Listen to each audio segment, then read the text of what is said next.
Vaibhav Suryavanshi England ଗସ୍ତ ପ୍ରସ୍ତୁତି ଆରମ୍ଭ କରିଛନ୍ତି।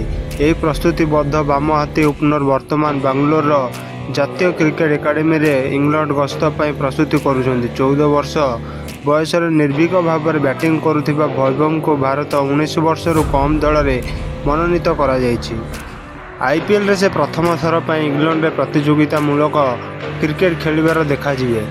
NCAରେ ଅନୁଷ୍ଠିତ ଶିବିରରେ ଭୈଭବ ଲମ୍ବା ଛକା ମାରିଛନ୍ତି। ତାଙ୍କୁ ଦ୍ରୁତ ବୋଲର ଏବଂ ସ୍ପିନର ଉଭୟଙ୍କ ବଲ୍ ଉପରେ ଚୌକା ଏବଂ ଛକା ବର୍ଷା କରୁଥିବା ଦେଖାଯାଇଥିଲା। ଏହା ସ୍ପଷ୍ଟ କରିଛି ଯେ ସେ ଇଂଲଣ୍ଡ ବୋଲରଙ୍କୁ ଛାଡ଼ିବେ ନାହିଁ। IPLରେ ରାଜସ୍ଥାନ ପାଇଁ ଡେବ୍ୟୁ କରିଥିବା ଭୈଭବ ନିଜ ଖେଳର ସମସ୍ତଙ୍କୁ ପ୍ରଭାବିତ କରିଥିଲେ।